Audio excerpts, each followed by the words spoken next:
Hello అందరికీ welcome back to my channel దునియా అమ్మాయి vlogs. ఈ వ్లాగ్ వచ్చి యానివర్సరీ వ్లాగ్ అండి. ఈ యానివర్సరీ రోజు మేము ఏమేమి వంటలు చేసుకున్నాము, అలాగే యానివర్సరీ ఎలా జరుపుకున్నాము, అలాగే మీతో పన్నీర్ కర్రీ కూడా షేర్ చేసుకుంటాను. నేను తెల్లారు లేసి చెప్దాం అనుకున్నా, నువ్వు తోకతాను నేను చెప్పడానికి. హ్యాపీ యానివర్సరీ బాబా.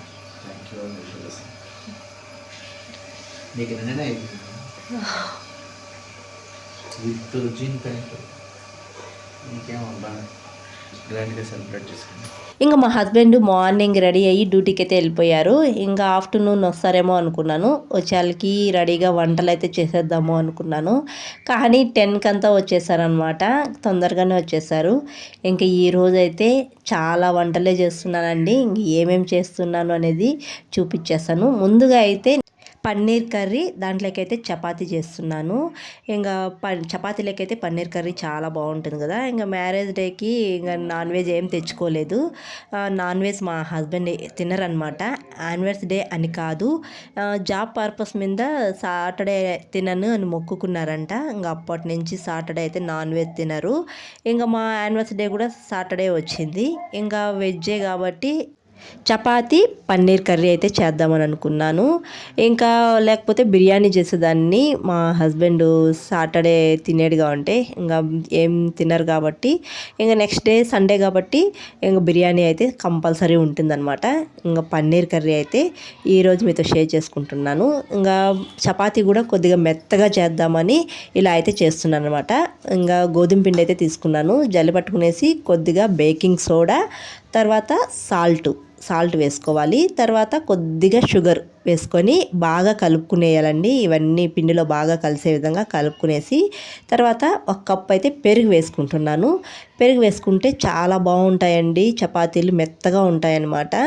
ఇంకా నేను ఎప్పుడైనా చపాతీ చేయాలి అంటే ముందు రోజే పిండి కలిపి ఫ్రిడ్జ్లో పెట్టుకునేదాన్ని.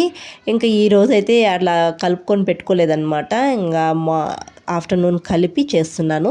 ఇంక ఇలా చేసుకుంటే కూడా మెత్తగా ఉంటాయి. ఇంకా కొద్దిగా వాటర్ వేసి చపాతీ పిండిలాగా కలుపుకొని పెట్టుకునేసేయాలి. ఫైనల్గా ఆయిల్ కానీ లేకపోతే బటర్ కానీ వేసుకొని కొద్దిగా ఒకసారి బాగా కలిపి ఒక 40 మినిట్స్ నుంచి 1 అవర్ దాకా మూత పెట్టి పక్కన పెట్టేసేయాలన్నమాట. పిండి అయితే మెత్తగా నానిపోతుంది. ఇప్పుడు పిండి అయితే కలుపుకునేసాం కదా.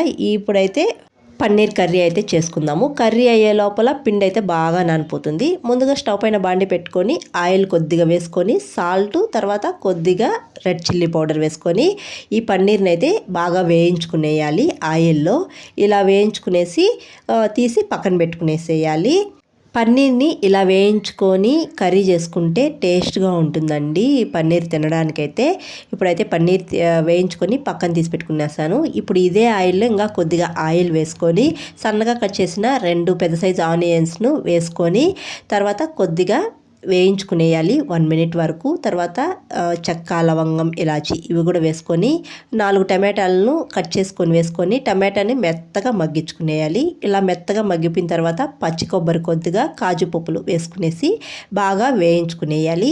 ఇవన్నీ బాగా వేయించుకునేసిన తర్వాత పూర్తిగా చల్లారబెట్టుకునేయాలి. ఇది చల్లారిపోయిన తర్వాత ఒక మిక్సీ జార్ తీసుకొని మనం వేయించుకున్నవన్నీ ఆ మిక్సీ జార్లో వేసుకునేసి మెత్తగా మిక్సీ పట్టించుకునేయాలి. ఈ విధంగా మెత్తగా మిక్సీ పట్టించుకునేసిన తర్వాత ఈ పేస్ట్ని అయితే పక్కన పెట్టుకునేసేయాలి. ఇప్పుడు స్టవ్ పైన బాండి పెట్టుకొని ఆయిల్ వేసుకొని జీలకర్ర, సన్నగా కట్ చేసుకున్న 2 పచ్చిమిర్చి వేసుకొని లైట్గా వేయించుకునేయాలి ఈ పచ్చిమిర్చిని. తర్వాత మనం మిక్సీ పట్టించుకున్న మసాలా పేస్ట్ అయితే వేసుకునేయాలి. తర్వాత అల్లం వెల్లుల్లి పేస్ట్ 1 స్పూన్ దాకా వేసుకొని మసాలాని 1 మినిట్ వరకు బాగా వేయించుకునేయాలండి. 1 మినిట్ తర్వాత పసుపు 1/2 టీ స్పూన్ వేసుకొని తర్వాత రెడ్ చిల్లీ పౌడర్ వేసుకోవాలి, కారానికి తగ్గట్టు వేసుకోవాలి. తర్వాత ధనియాల పౌడర్ వేసుకొని ఈ మసాలాలని బాగా వేయించుకునేయాలండి. ఈ మసాలాలు వేగి ఆయిల్ అనేది పైకి తేలాలి. ఇలా ఆయిల్ పైకి తేలుతూ ఉన్నప్పుడు మనం వాటర్ అయితే వేసుకునేయాలి. కర్రీకి తగ్గట్టు వాటర్ వేసుకోవాలి. వాటర్ వేసుకొని బాగా కలుపుకొని సాల్ట్ అయితే వేసుకోవాలి రుచికి తగిన విధంగా. సాల్ట్ వేసుకొని ఈ పులుసుని బాగా ఉడకనివ్వాలి. ఈ పులుసు ఈ విధంగా ఉడుకుతూ ఉన్నప్పుడు మనం వేయించి పక్కన పెట్టుకున్న పన్నీర్ని అయితే వేసుకునేయాలి. ఇప్పుడు ఈ కర్రీ 6-7 నిమిషాలు బాగా ఉడకనివ్వాలండి. కర్రీ అనేది ఇలా దగ్గర పడుతూ ఉన్నప్పుడు హాఫ్ స్పూన్ గరం మసాలా వేసుకొని తర్వాత కొద్దిగా కస్తూరి మేతి క్రష్ చేసుకొని వేసుకునేయాలి. అంతే, వేసుకొని బాగా కలుపుకునేస్తే అదిరిపోయే పన్నీర్ కర్రీ రెడీ అండి. ఈ కర్రీ చపాతీలేకి చాలా బాగుంటుంది, ఇంకా రైస్ లెగ్ కూడా సూపర్గా ఉంటుందన్నమాట. తప్పకుండా ట్రై చేయండి ఇలా ఒకసారి. కర్రీ అయితే టేస్ట్ మాత్రం చాలా బాగుంటుంది. ఇంకా ఇప్పుడు కర్రీ అయితే అయిపోయింది కదా, ఇంకా చపాతీలు చేసుకోవడమే. ఇంకా పిండి అయితే ఒక 40 మినిట్స్ వరకు ఇలా పెట్టుకునేసాను. ఇప్పుడు 40 మినిట్స్ తర్వాత మళ్ళీ ఒకసారి బాగా కలుపుకునేసేయాలి. చాలా మెత్తగా అయితే కలుపుకున్నానండి. ఇంకా కలుపుకొని చిన్న చిన్న ఉండలుగా మనకి చపాతీలు ఎంత సైజు కావాలో అంత సైజు పిండి ముద్దలు అయితే తీసుకొని ఇంకా చపాతీలాగా రుద్దుకోవడమే. ఇంకా చపాతీలు రుద్దుకునేటప్పుడు కొద్దిగా పలుచగా లేకుండా మందంగా లేకుండా అలా రుద్దుకొని ఇంకా మామూలుగా మనం చపాతీలు ఎలా కాల్చుకుంటామో అలా కాల్చుకునేస్తే చపాతీలు అయితే చాలా మెత్తగా ఉంటాయండి. తినడానికైతే చాలా బాగుంటాయి అన్నమాట. పిల్లలు అయితే ఇలా మెత్తగా ఉన్నప్పుడు చాలా బాగా ఎంజాయ్ చేస్తారనమాట. ఇంకా చపాతీలు కాల్చుకునేటప్పుడు ప్యాన్ అనేది చాలా హీట్గా ఉంటే చపాతీలు బాగా పొంగుతాయి అన్నమాట. చూసారా, చపాతీని ఈ విధంగా మందంగా లేకుండా పలుచగా లేకుండా ఈ విధంగా రుద్దుకుంటే చపాతీలు చాలా బాగా పొంగుతున్నాయి. చూసారా, తినడానికి కూడా చాలా బాగుంటాయి. లోపలైతే బాగా కాలుతుందనమాట. ఇంక మనకి దగ్గరలో బటర్ కానీ లేకపోతే ఆయిల్ కానీ పైన అలా స్ప్రెడ్ చేసుకొని కాల్చుకునేస్తే చాలా మెత్తగా ఉంటాయి. నా దగ్గర అయితే బటర్ ఉన్నిందనమాట. ఇంకా బటర్ అయితే చపాతీకి అప్లై చేసేస్తున్నాను. ఈ విధంగా ఒకసారి చపాతీలు అయితే ట్రై చేయండి, చాలా బాగుంటాయి. ఇంకా చపాతీలు అయితే కాల్చేసాను. ఇంకా చపాతీలు అయితే అయిపోయాయి. ఇంకా నేను వడలు అయితే చేస్తున్నానండి. అది అలసందల వడ అనమాట. పచ్చి అలసందల వడ అయితే చేస్తున్నాను. మా హస్బెండ్కి చాలా ఇష్టం అనమాట ఈ పచ్చి అలసందలు. ఇంకా మార్నింగే పిండి అయితే రుబ్బి ఫ్రిడ్జ్లో అయితే పెట్టుకునేసాను. మనం ఎప్పుడైనా వడలు చేసుకోవాలన్నప్పుడు పిండి రుబ్బి కొద్దిసేపు ఫ్రిడ్జ్లో పెట్టుకొని తర్వాత చేసుకుంటే చాలా క్రిస్పీగా చాలా బాగుంటాయి తినడానికి. ఇంకా మార్నింగ్ అయితే పిండి రుబ్బి ఫ్రిడ్జ్లో పెట్టుకునేసాను. ఇంకా ఆఫ్టర్నూన్ అయితే వేస్తున్నాను అనమాట వడలు. ఇంకా ఈ వడలు చేస్తున్నాను. మా హస్బెండ్ వడలు నువ్వు చేయదు నేను చేస్తాను అని అంటున్నారనమాట. లేదులే నేను చేస్తాను అని అంటున్నాను. ఇంకా నాకెందుకో ఏదైనా డీప్ ఫ్రై చేసేటివి అస్సలు చేయలేను అనమాట. నాకు ఇంతకుముందు ఇలా చెయ్యి అయితే కాలిందనమాట. అప్పటి నుంచి భయము వడలు కానీ పూరీలు కానీ చేయాలంటే. ఎప్పుడైనా పూరీలు చేయాలంటే కూడా మా హస్బెండే హెల్ప్ చేస్తూ ఉంటారు. మా హస్బెండే చేస్తారనమాట పూరీలు, నేను వత్తిస్తూ ఉంటే. ఇంకా అలసందల వడ అయితే అయిపోయిందండి. చాలా బాగున్నాయండి అలసందల వడలు అయితే. కొద్దిగా మసాలా పెట్టి చేశాను అనమాట, చాలా బాగున్నాయి. ఇంకా పన్నీర్ కర్రీ కూడా అయిపోయింది. తర్వాత రైస్ కూడా చేస్తున్నాను అనమాట. కుక్కర్లో అయితే పెట్టేశాను. ఇంకా వేడిగా ఉంటే బాగుంటుందని ఇట్లా హాట్ బాక్స్లో వేసి పెట్టేశాను. ఇంకా రైస్లోకైతే టమోటా పచ్చిమిర్చి చట్నీ అయితే చేశానండి. సూపర్గా ఉంటుంది చట్నీ. ఇంక ఈ చట్నీ నేను 3 చేశానండి. వైట్ రైస్లోకి, బిర్యానీలోకి, తర్వాత వడల్లోకి చేశాను. 3 సూపర్గా ఉంటుంది. కొద్దిగా ఆనియన్ వేసుకోకుండా చేసుకున్నారంటే ఒక 2 రోజులు 3 రోజులు కూడా ఉంటుంది ఈ చట్నీ. ఇంక ఈ చట్నీ అయితే నేను పోపు అయితే పెట్టలేదండి. పోపు పెడితే బిర్యానీలోకి అస్సలు బాగుండదు అనమాట. బిర్యానీలోకి చేస్తే పోపు పెట్టకూడదు. ఇంకా వైట్ రైస్లోకి పోపు పెడితే చాలా బాగుంటుంది. ఇంకా వడల్లోకి కూడా పోపు పెడితే బాగానే ఉంటుందండి. నేను బిర్యానీ నెక్స్ట్ డే చేస్తాను కాబట్టి ఇంకా అలాగే పోపు పెట్టుకున్నాను అనమాట. చట్నీ కూడా పోపు పెట్టకపోయినా చాలా బాగుండింది వైట్ రైస్లోకి అయితే. ఇంకా ఎప్పుడైనా మీరు బిర్యానీలోకి చట్నీ చేస్తే అస్సలు పోపు పెట్టద్దండి. పోపు పెడితే బిర్యానీలోకి అస్సలు బాగుండదు అనమాట చట్నీ. ఇంకా అలాగే తినాలి, అలానే బాగుంటుందన్నమాట. ఇంకా అన్నీ అయితే పెట్టేశాను తినడానికైతే. ఇంకా మా పిల్లలు ఆఫ్టర్నూన్ నుంచి కూడా స్కూల్కి అయితే నిలిపేశాను అనమాట. వదిలే, ఇంక నెక్స్ట్ డే సండే కదా ఇంకా ఉన్నిలే అని సరదాగా ఉంటారని ఆపేశాను. ఇంకా వంట చేసాలు కూడా లేట్ అయిపోయిందనమాట. ఇంక మా హస్బెండ్ నాన్ వెజ్ తినరు కాబట్టి ఈరోజు ఇంక వెజ్ అయితే ఇలా చేశానమాట. ఇలా హ్యాపీగా ఇంట్లో అయితే చేసుకొని ఎంజాయ్ చేసాము. ఇంకా ఈ యానివర్సరీ డేకి బయట అయితే వెళ్దాము ఆఫ్టర్నూన్ లంచ్కి అన్నారు. ఇంకా నాన్ వెజ్ తిన్నప్పుడు ఎందుకు బయట వెళ్ళడము, వెజ్జే కాబట్టి ఇంట్లో చేసుకుందాంలే అని చెప్పేసి ఇంకైతే ఇంట్లో ఇలా చేశానమాట. లేకపోతే బిర్యానీ అంటే ఇంట్లోనే చేసేస్తుంటాను. నేను బిర్యానీలు అన్నీ బాగా చేస్తాను. చికెన్ కానీ మటన్ కానీ ఫ్రాన్స్ కానీ అన్నీ ఇంట్లోనే బాగా చేస్తాను.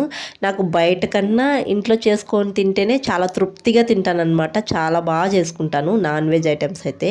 బిర్యానీలు అయితే చాలా ఓపిక్గా చేసుకొని తింటూ ఉంటాను అనమాట.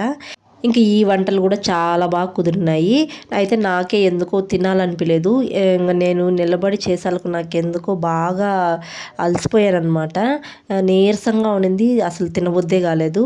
ఇంకేదో ఒక చపాతీ వేసుకొని తినేసాననమాట. మా ఇంట్లో వాళ్ళందరూ బాగా ఎంజాయ్ చేస్తారు. మా ఖుషిద్‌కి చపాతీ పన్నీర్ కర్రీ అంటే చాలా ఇష్టము. ఎప్పటినుంచో అడుగుతూ ఉన్నాడు. ఇంగా మా యానివర్సరీకి మా హస్బెండ్ నాన్ వెజ్ తినరు కాబట్టి ఇలా అయితే చేసేసాను.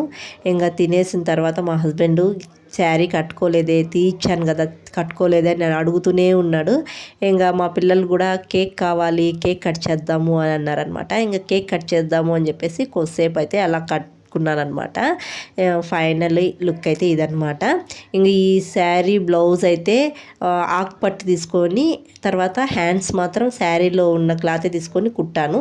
ఆ వీడియో అయితే కూడా పెట్టాను చూడండి. నేను ఎలా డిజైన్ చేసుకున్నాను, ఎలా కుట్టుకున్నాను అనేది.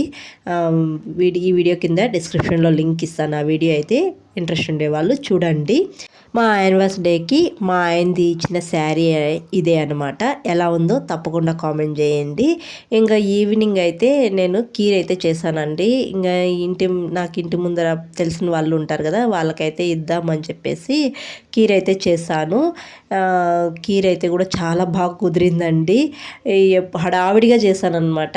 ఇంకా ఇంటి ముందర నాకు తెలిసిన వాళ్ళు ఉంటారు కదా, ఇంక వాళ్ళకందరికీ పెద్దలకైతే ఇచ్చేసానమాట ఇలా స్వీట్ చేసి. ఏం శారీ కట్టుకున్నప్పుడు ఏంటి స్పెషల్ అని అడుగుతారు. ఇంతే ప్రతి ఇయర్ ఇలా సింపుల్గా సెలబ్రేషన్ చేసుకుంటాం అనమాట. మా హస్బెండ్ కొత్త బట్టలు కొనిస్తారు. ఇంకా ఆల్రెడీ నాకు మ్యారేజ్ డేకి ఫోను, గోల్డ్ అయితే కొనిచ్చారనమాట. ఇంతకుముందు ఇయర్ అయితే బయట అయితే హోటల్కి పోయి బాగా ఎంజాయ్ చేస్తాం ఫుడ్ని అయితే. ఇంక ఈసారి సాటర్డే వచ్చిందని ఇంక బయట అయితే వెళ్ళలేదు. ఇంకా మా హస్బెండ్ అయితే కేక్ అయితే తెచ్చారనమాట. మా పిల్లలు అడిగారనమాట, కేక్ కావాలి డాడీ, కేక్ కట్ చేద్దాము అని. ఇంకా వాళ్ళ సంతోషం కోసం కేక్ అయితే ఇంకా తెమ్మని చెప్పాను. ఇంకా మా ఇంట్లో కేక్ కట్ చేయాల్సి వస్తే అది ఎవరి బర్త్డేలు అయినా కానీ, ఏ ఫంక్షన్ అయినా కానీ మా బబ్బులునే ఫస్ట్ కట్ చేయాలన్నమాట. ఇంకా వాడే కట్ చేస్తాడు. మా యానివర్సరీ అయితే ఇలా అయితే జరుపుకున్నాం అనమాట. ప్రతి ఆడపిల్లకి ఇంతకంటే ఇంకేం కావాలి. పెళ్ళైన తర్వాత ప్రతి ఆడపిల్లకి జీవితం అనేది పూలబాట అయితే ఉండదు. పెళ్ళికి ముందు ఒకలా, పెళ్ళికి తర్వాత ఇంకోలా అయితే జీవితం ఉంటుంది. పెళ్ళికి ముందు మనం ఎంత సుకుమారంగా పెరిగినా పెళ్ళి తర్వాత అలా ఉండము. కొన్ని కష్టాలు వచ్చిన తర్వాతే కొన్ని సుఖాలు అయితే వస్తాయి. అది లవ్ మ్యారేజ్ అయినా, అరేంజ్ మ్యారేజ్ అయినా ఇలానే ఉంటుందన్నమాట. కష్టాలు వచ్చిన తర్వాతే సుఖాలు ఉంటాయి. సుఖాలు ఉన్న తర్వాత కష్టాలు తప్పనిసరి ఉంటాయి. మనం అనుకోవాలి, లైఫ్ అనేది ఎప్పుడూ ఒకేలాగా ఉండదు. కష్టాలు ఉంటాయి, సుఖాలు ఉంటాయని అనుకోవాలి. కష్టం వచ్చినప్పుడు బాధపడిపోకూడదు, సుఖం వచ్చినప్పుడు అలా అని సంబరపడిపోకూడదు. రెండింటికి బ్యాలెన్స్డ్గా ఉండాలన్నమాట. ఇంకా నా లైఫ్లో కూడా ఇలానే ఉండింది. ఫస్ట్లో అయితే నేనైతే చాలా ఇబ్బంది పడ్డాను. పెళ్ళైన కొత్తలో అయితే ఏ ఆడపిల్ల అయినా అత్తవారింటికి వచ్చినప్పుడు వెంటనే అడ్జస్ట్ అయిపోదులేండి. నా లైఫ్ కూడా అలానే ఉండిందనమాట. లైఫ్లో ఒకరినొకరు అర్థం చేసుకుంటే లైఫ్ అనేది చాలా హ్యాపీగా ఉంటుంది. అది ఎంత పెద్ద కష్టం వచ్చినా చాలా బాగుంటుందన్నమాట. ఇంకా నా లైఫ్లో అయితే నాకు మా హస్బెండ్ అయితే ఫుల్ సపోర్ట్ ఉంటాడండి. దేంట్లో అయినా మా ఆయనకి ఒక చిన్న ప్రేమతో ఒక తలకి హాయిలు పెట్టినా ఆయన ఫుల్గా సంబరపడిపోతాడనమాట. ఇంకా ఆ రోజైతే నీకేం కావాలి, నువ్వు హ్యాపీగా ఉన్నావా, నేనైతే చాలా హ్యాపీగా ఉన్నా, నీకేం కావాలి అని కొనిస్తారనమాట. ఏదైనా కానీ చాలా సపోర్టివ్గా ఉంటారు. చాలా హ్యాపీ అనమాట. దేవుడికి అయితే చాలా చాలా థ్యాంక్ యూ. ఇది తిట్టుకుంటా కొట్టుకుంటా 8 ఇయర్స్ అయితే అయిపోయింది మా మ్యారేజ్ అయిపోయి. ఇంకా ఈ 8 ఇయర్స్లో ఎన్ని సారీలు, ఎన్ని అలకలు ఉంటాయో అవన్నీ ఒక్కసారిగా ఆలోచించామంటే కొన్ని సంతోషాలు, కొన్ని బాధలు కూడా ఉంటాయి. ఇంకా అయితే అవన్నీ ఇప్పుడైతే ఆలోచించే పని లేదనమాట. నేను కూడా ఒకప్పట్లో చాలా ఇబ్బంది పడ్డాను. నాకు అడ్జస్ట్ అవ్వడానికి 4 ఇయర్స్ అయితే పట్టిందనమాట. మా హస్బెండ్ని నేను అర్థం చేసుకోవడానికి, నన్ను మా హస్బెండ్ అర్థం చేసుకోవడానికి అంత టైం అయితే పట్టిందనమాట. ఇంకా ఇప్పుడైతే మా హస్బెండ్ అంటారు, నా కోసమే పుట్టావేమో అనిపిస్తుంది అని అంటారనమాట. ఇంకా అలా అన్నప్పుడు చాలా హ్యాపీ వేస్తుంది. ఇంక ఈ వీడియో అయితే ఇక్కడితో ఎండ్ చేస్తున్నానండి. ఇంకా ఈ వీడియో అయితే మీకు ఎలా అనిపించింది అనేది తప్పకుండా కామెంట్ చేయండి. అలాగే వీడియోకి ఒక లైక్ చేసి కొత్తగా ఎవరైనా మన ఛానల్ చూస్తా అంటే సబ్స్క్రైబ్ చేయండి. మీరు చేసే ఒక లైక్ నాకు మోర్ వీడియోస్ చేయడానికి ఎంకరేజింగ్గా ఉంటుందండి. మరొక వీడియోలో మళ్ళీ కలుద్దాం. అంతవరకు to follow the near my vlogs. Thanks for watching. See you all. Bye.